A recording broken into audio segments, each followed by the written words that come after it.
Superman, The Defeat of Superman, October 24th, 2007, Metropolis, Rhode Island. It was a typical autumn day in Metropolis, and Clark was heading towards his desk at the Daily Planet. As he was doing that, Lois stops him and asks, "Hey Clark, where are you going?" And Clark says to Lois, "Well, I'm going to see what Happy King wants." And then Lois says to Clark with a bit of a surprise, "Happy King? He's back in Metropolis? No one hasn't seen him in a while." And Clark says, "Yes, he is back in Metropolis, and apparently he wants to see Superman. He left a note for Superman that said to meet him at 304 West Warehouse Road at 12 noon. And Clark further explains to Lois, "And I'm going on ahead to make sure there's no trap for him." And then Lois says to Clark, "Well, Clark, I don't know how you're going to get there in 5 minutes. And Clark looks at the clock on the wall. It was 11:55, and he says, "Ah, dang it!" And then he darts off. Well, he goes to the janitor's closet and he changes into his alter ego Superman and leaps out the window and flies to the address where Happy King wants to meet him. Superman lands at the back alley behind the warehouse. There was a homeless guy sound asleep by the garbage. Well, Superman quickly opens the door into the warehouse, and it was a trap. There was a AK-47 connected to a remote device that was connected to the door, and suddenly the machine gun begins firing at him. After it ran out of bullets, Superman runs up to the AK-47 and bends the barrel. Well, it was a useless trap since the bullets couldn't harm him. But there was one area of his right arm near the shoulder that began to sting. A bullet did hit there and bounce off, but Superman was wondering, why does it sting? Superman steps out of the room, back out to the back alley, and he interrogated the now awake homeless guy.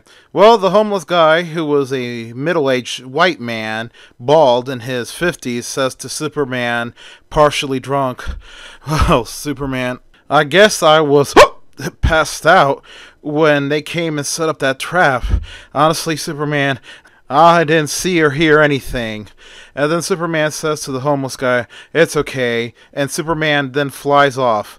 The homeless guy was suddenly sober. He was not drunk. It was an act. And he quickly runs into the room. He runs towards the closet, opens it, and grabs a broom and a dustpan and begins to sweep up all the shells of the AK-47. Then he runs right behind the AK-47 and pulls out the wall panel to reveal that there was a hidden camera there. He grabs the camera and runs out the room. Later on, at a house somewhere in Metropolis, was Happy King, a tall middle-aged Jamaican man who was smoking a cigarette and pacing up and down his living room.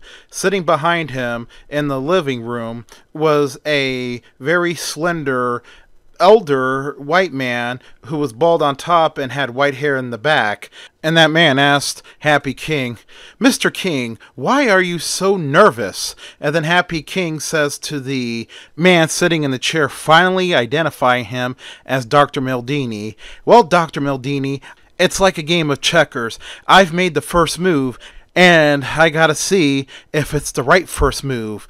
And Dr. Maldini says to Happy King, "Well, Mr. King, I'm not into checkers. I am more into chess. That is a true game of strategy," he says to Happy King. Then Happy King hears a door, and he says, "You hear that, Dr. Maldini? That's Ruffles. He's back." Soon the homeless man, now identified as Ruffles, comes in, and he says to the two men, "I have the video and I have the shells." Well, Dr. Maldini gets the video camera from Ruffles, and then he hooks it up to a laptop that was on a table.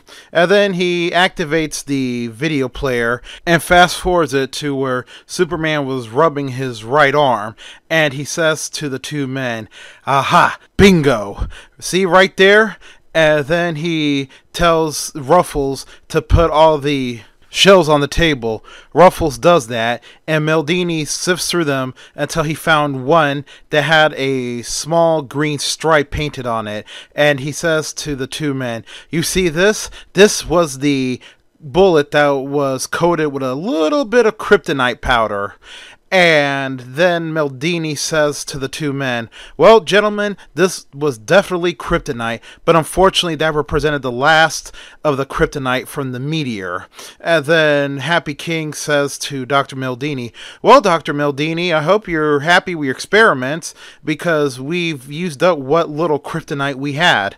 And then Dr. Meldini says to Happy King, "Au contraire, don't worry, Mr. King, I have a plan." And then he goes to explain his plans to the two men, and he says, "I have found a way to synthetically make kryptonite. I just need a couple days to make it. In the meantime, you two just set up a trap for Superman." Well, Meldini had begun working on making the kryptonite as he was pouring the chemicals needed to make it. Then he poured the chemicals inside a specialized oven. This oven would simulate the pressures and heat that used to create gemstones. This would take a few days, as Happy King and Ruffles were looking on in amazement at the little tabletop gem making oven. Well, days had passed, and in the Daily Planet building, Clark was hard at work at his desk, typing away at a story. Once he put the finishing touches to it, he sent it to the editor-in-chief's computer. Clark lets out a stretch, and he gets up from his chair, and he says to Lois, "Lois, I'm just going to go to the men's room, and if the chief needs me, just tell him I'll be right back." Lois says, "Okay, Clark." And Clark leaves. Soon after Clark left, Jimmy comes running in with a letter in his hand, and he asks Lois, Lois, where's Mr. Kent?" And Lois says to Jimmy, "Oh, he went to the men's room. What's going on?" And Jimmy says to Lois, "I got this letter for Superman addressed in care of Mr. Kent. It was dropped off at the front reception desk downstairs." And then Lois quickly gets up from her desk and walks over to Jimmy, and she grabs the letter. She opens up the envelope and pulls out the letter, and she reads it aloud to Jimmy. "Dear Superman, my name is Happy King. I hope you remember me since you ran me out of town last year. I've been back in town for a few months now, and I want to meet you in person to make a deal. You can find me in this address, 722 Ocean View Drive. I'll be home after 4 in the afternoon." And then Lois asks Jimmy, "Jimmy, what time is it?" Jimmy looks at his watch, and he says to Lois, "It's 3:45. And Lois says, "Come on, Jimmy, there's a story." And then Jimmy says to Lois, "Lois, wait a minute. This was addressed to Mr. Kent." And Lois says, "Well, Clark screwed up the last time." And she says to Jimmy, "Let's go." And she proceeds to tear up the letter and throw it in the trash can by Clark's desk, and the two of them walk off hurriedly. Well, meanwhile, at Happy King's house, Meldini shouts for the two men, saying to them, "Hurry, gentlemen, hurry. Let's see how the kryptonite turned out." Well, Meldini shuts down the tabletop oven. Afterwards, he opens up the oven, and a huge blast of super hot gases exit the oven. The three men quickly move out the way as it happens. Ruffles says, "My God, that's super hot. I can feel the heat." Meldini says, "Yes, this is extremely hot." And Meldini proceeds to put on thermal gloves, and he grabs the steel tongs, and he puts it inside the oven to grab the kryptonite. And he says to Ruffles, "Ruffles, bring that bucket of cold water over here." Ruffles does what he's asked, and then Meldini puts the scorching hot kryptonite inside the giant bucket of cold water.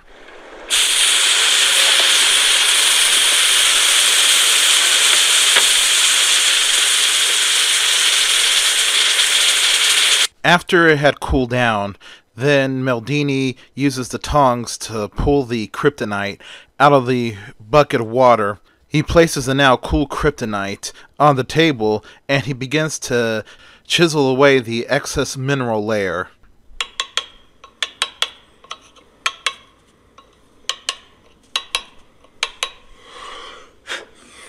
After chiseling the layer off, Meldini says to the men, holding up the emerald-like kryptonite in his hand, saying, "Well, gentlemen, here we are, fully synthesized kryptonite." And then Meldini puts it on the table, and he grabs a Geiger counter and begins to take radiation readings. Meldini says, "Excellent." While King asks, concerned, "That thing's not gonna kill us with radioactivity, right?" And Meldini says to Happy King, "No, Mr. King, it won't. The radiation level is just enough to harm Superman, but in order to harm all of us, we will have to be exposed to this thing for a very long time." And Ruffles asks Meldini, "How long exactly?" And Meldini says to Ruffles, "We won't be around long enough to feel the effects, because once Superman is hit with this thing, we are gone." And Happy King says to the two men, "Exactly." When he was about to go over the plans, suddenly the doorbell rang. Happy King says to the two men, "Ah, he's here on time for his own funeral."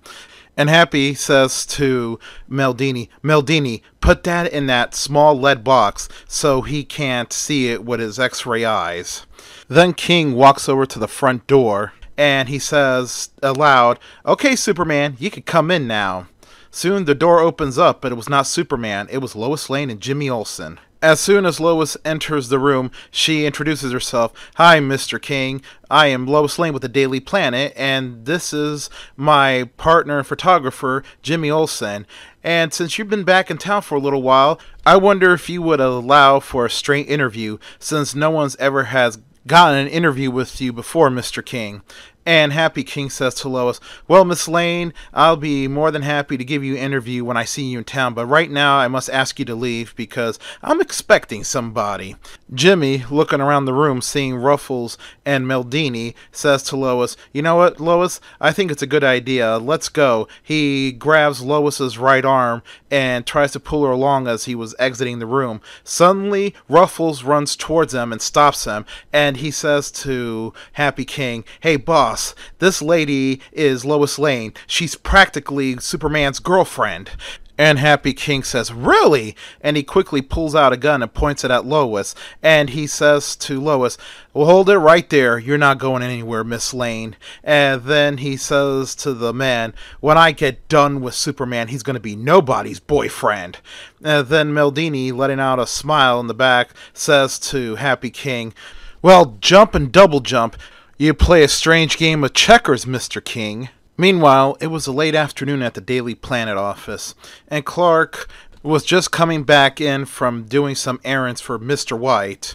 He had looked at his desk, and he was looking for the letter that was sent to him by Happy King. He was informed about it by the reception desk. As he looked all over his desk, he went to the intercom, and he asked the reception desk, "You said there was a letter addressed to Superman in care of me."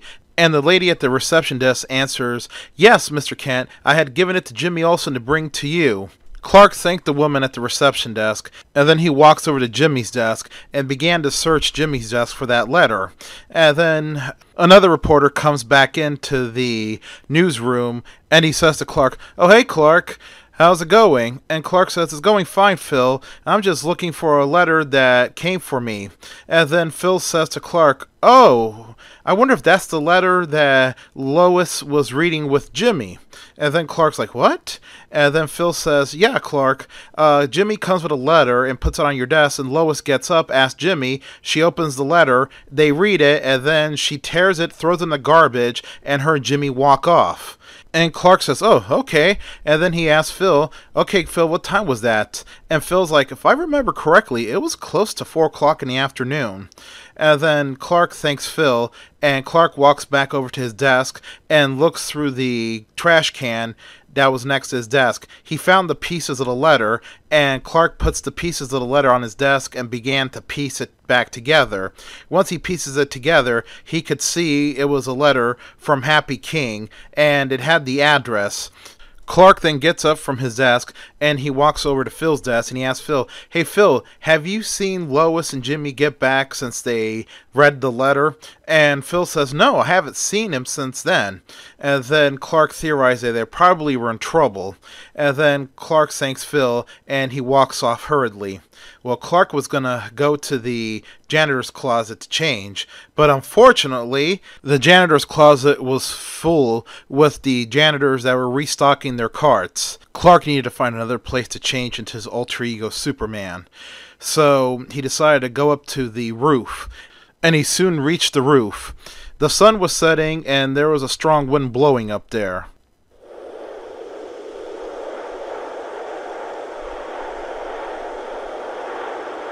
Clark walks to the edge of the roof and he looks down, and then Clark dives off the roof, and in the process he changes into his alter ego Superman and flies off to save Lois and Jimmy.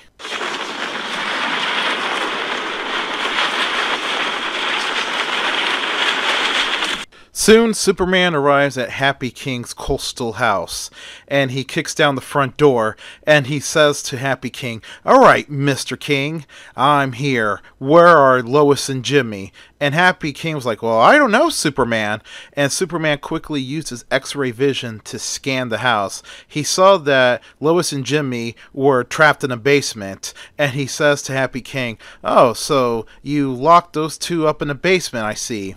And then Superman proceeds to walk past Happy King, and he goes down the stairs to the basement. There he sees a metal door and a giant metal bar that kept the door locked. Superman quickly lifts the bar and opens the basement door, and he asks Jimmy and Lois if they're alright, and Lois says, "We're alright, Superman. It's some sort of trap." Suddenly, the basement door was closed behind him by Ruffles, and Ruffles quickly puts the metal bar back on the door, locking them in, and he runs up the stairs and he screams to Happy King that Superman is in the basement. And then Happy King lets out a big smile and he turns to look at Dr. Maldini, and he says to him, "Dr. Alphonse Maldini, do you care to have the honor of dropping the kryptonite down the chute into the basement, the very kryptonite you created to kill Superman?" And Maldini lets out a huge smile and he says, "Yes, Mr. King, I will gladly accept the honor." And Happy King quickly runs over to the chimney in the living room, and he opens up a small door on the ground of the chimney, and he says to Maldini, quickly, throw it down there." And Maldini quickly grabs the kryptonite out of the lead box, and he throws it down the chute into the basement. The kryptonite lands in the basement, and Jimmy quickly runs over and he says, "Superman, Lois, look." He picks up the kryptonite and he says to the two of them, "Look at this, it looks like a giant emerald." Suddenly, Superman began to react badly and he says, oh God. Lois freaks out and she says, "Superman, what's going on?" And Superman says, "Ugh, that's not an emerald, that's kryptonite." And he quickly falls down to the ground. His skin was beginning to turn green, and Lois screams at Jimmy to get rid of that thing. Jimmy tried, but the basement was not big enough. Then Lois screams at Jimmy and points to the window high above the wall in the basement. And Jimmy quickly looks for something to break those windows so he could throw the kryptonite out. Then Jimmy finds a decent-sized chunk of red brick. Jimmy grabs the brick, and with all his strength, he flings it like a professional baseball pitcher at the window high above the wall. The brick made contact and shattered one of the glass, but Jimmy saw that the brick fell back. So Jimmy ran up to the wall and saw that the windows high above the wall were wired glass, so there was no way they're going to get that kryptonite out through there. And Jimmy told Lois in dismay what was going on, and Lois was falling further into despair as she was screaming, "We gotta do something, or else he's gonna die!" The two were looking around the basement for anything to block the effects of the kryptonite. Superman moved his head to the right, and he saw right by the wall an old sink, and he saw a drain pipe on that sink. It was lead, and Superman, struggling, raises his right arm and points to the sink, and he says to Jimmy and Lois, "Lead pipe." Jimmy looks at the sink and he sees the lead pipe and he says, "Eureka!" And he runs up to the sink, but he says to Lois, "We can't put that thing down the drain. It's too big for the drain." And Lois says, "Maybe we could take out the pipe." And Jimmy looks underneath the sink, and sure enough, they could take out the pipe. The sink was secured, so if they could pop out the pipe, the sink was not going to fall. Meanwhile, above at the house, Happy King and his two cronies were leaving the scene. They get into Ruffles' pickup truck, and Ruffles starts the engine, and the truck drives off into the night. And Happy King, who was sandwiched in the middle between Ruffles and Dr. Meldini, says, "Well, gentlemen, we're finally on our way back to Metropolis, my town. Now that Superman is out of the picture, I'm going to be the king of this city." Meanwhile, back at the basement, Jimmy was getting ready to free the lead pipe. He lays on his side on the floor of the basement, and with both of his legs, he kicks the pipe free. The pipe flies across the room and hits the far wall. Lois quickly grabs the pipe, and Jimmy grabs the kryptonite and puts it in the lead pipe. He made sure that the kryptonite was in the very center of that lead pipe, and he puts the pipe on the ground.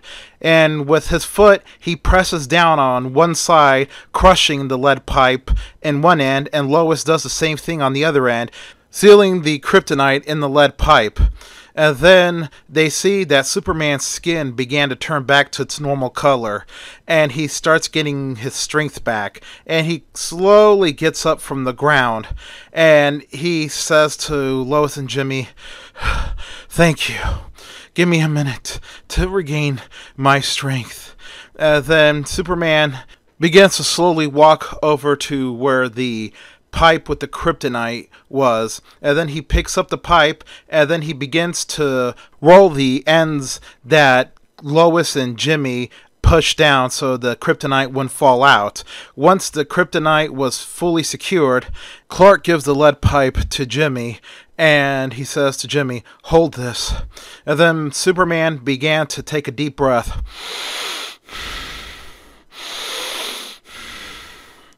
And then, mustering up what strength he could, Superman ran at super speed and shoulder rammed the steel door, causing it to fly off the hinge and land on the stairs that led down to the basement. Then Superman proceeded to lift up the steel door and threw it into the basement, and he says to Jimmy, "Jimmy, let me see that pipe." Jimmy hands him the lead pipe that contained the kryptonite, and Superman walks up the stairs. Happy King and Dr. Meldini and Ruffles were gone, and Superman says to Lois and Jimmy, "I'll deal with them later."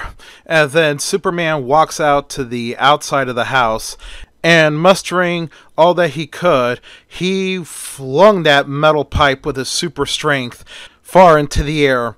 That metal pipe began traveling a long distance. Meanwhile, on the darkened coastal roadways leading to Metropolis, Ruffles was driving the pickup truck when he saw the metal pipe that was flying past him at high speed.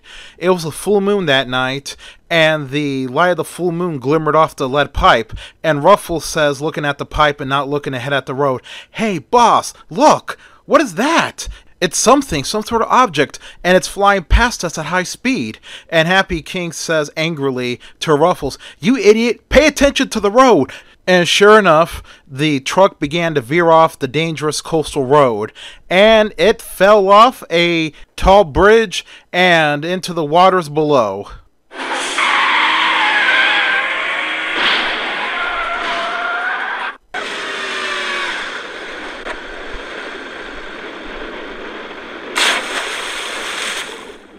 All three men died. They drowned.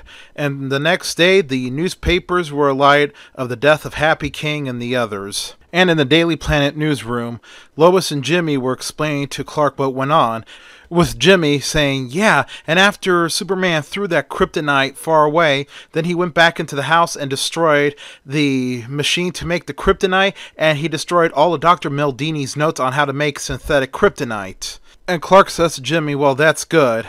And then Clark says to Lois, I'm still mad at you, Lois. I can't believe you took a letter that was addressed to me for Superman and you tore it up and threw it away. And Lois like, I'm sorry, Clark. I didn't mean to. And Clark says, enough, Lois. I know you feel bad, and you ought to. So for punishment, I think you should buy me lunch all this week. And Lois says, okay, Clark, deal. And then Clark and Lois shook on it. And then Clark let out a very big smile. Like and subscribe. The end.